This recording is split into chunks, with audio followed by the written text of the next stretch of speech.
তারকা চিহ্নিত প্রশ্ন 1, মাননীয় সদস্য জনাব মোহাম্মদ আব্দুল কালাম, কুমিল্লা 9।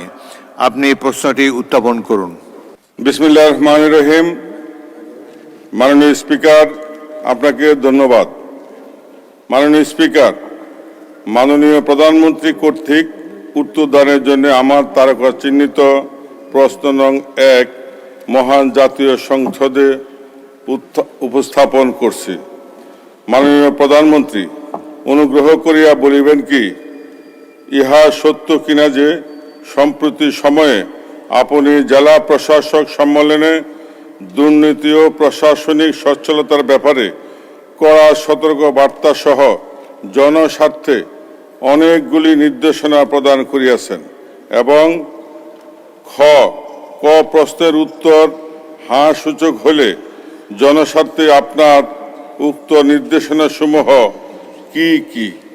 মাননীয় স্পিকার, আপনাকে ধন্যবাদ। মাননীয় প্রধানমন্ত্রী। বিসমিল্লাহির রহমানির রহিম। মাননীয় স্পিকার, আপনাকে ধন্যবাদ। মাননীয় সংসদ সদস্য জনাব আবুল কালাম, আপনার প্রশ্নের জন্য আপনাকেও ধন্যবাদ। মাননীয় স্পিকার, বিষয়টি সঠিক। জেলা প্রশাসক সম্মেলন 2026-এর উদ্বোধন অনুষ্ঠানে জেলা প্রশাসক এবং কমিশনার বৃন্দ যারা উপস্থিত ছিলেন তাদেরকে কিছু নির্দেশনা দেওয়া হয়েছে সরকারের পক্ষ থেকে। নির্দেশনাগুলি মোটামুটি নিম্নরূপ। মাননীয় স্পিকার, প্রশাসনিক কার্যক্রমে দক্ষতা, স্বচ্ছতা এবং জবাবদিহি নিশ্চিত করার চেষ্টা করা। একইভাবে দুর্নীতি একটি ব্যাধি যা সমাজের বিভিন্ন রন্ধে রন্ধে পৌঁছে গিয়েছে, এ ব্যাপারে যতটুকু সম্ভব কঠোরভাবে প্রতিরোধমূলক এবং দমনমূলক ব্যবস্থা গ্রহণ করা।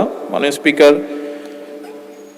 আমাদের সাধারণ মানুষ বিভিন্ন সময় বিভিন্ন কাজে জেলা প্রশাসকদের কাছে যেতে হয়, বিভিন্ন নানা কারণে জটিলতার সৃষ্টি হয়, তাদের কাজে বিলম্ব হয়। সেই জন্য অপ্রয়োজনীয় প্রশাসনিক জটিলতা পরিহার করে দ্রুত, বাস্তবসম্মত এবং জনস্বার্থ সংশ্লিষ্ট যে সকল সিদ্ধান্ত সেগুলো গ্রহণ করার জন্য তাদেরকে নির্দেশনা দেওয়া হয়েছে। একই সাথে মাননীয় স্পিকার, নিয়োগ, বদলি এবং প্রমোশনের ক্ষেত্রে মেধা এবং দক্ষতা এই বিষয়গুলোকে প্রাধান্য দেওয়ার নির্দেশনা দেওয়া হয়েছে।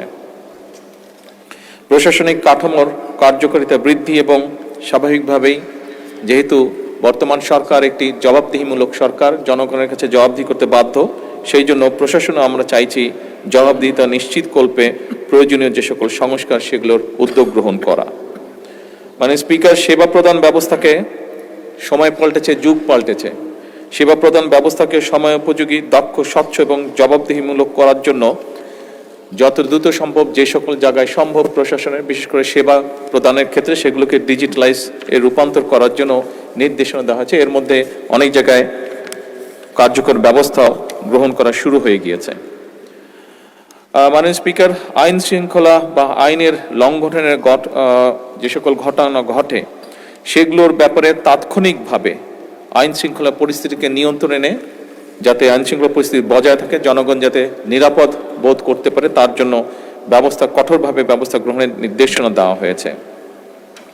সরকারি সেবা, একটু আগে যেটি আমি উল্লেখ করেছি, এইগুলোর ক্ষেত্রে বিভিন্ন সময় প্রশাসনিক দফতরগুলোতে সাধারণ মানুষ বিভিন্নভাবে অনেক সময় হয়রানির শিকার হয়। এই হয়রানি মুক্ত করার জন্য এবং দেরি যাতে না হয়, যত দ্রুত সম্ভব মানুষটিকে একটা সহযোগিতা করা যায় এবং একই সাথে এগুলো যাতে অ্যাকাউন্টেবল বা স্বচ্ছ রাখা যায় সে ব্যাপারেও কঠোর নির্দেশনা দেওয়া হয়েছে। মাননীয় স্পিকার, ধন্যবাদ।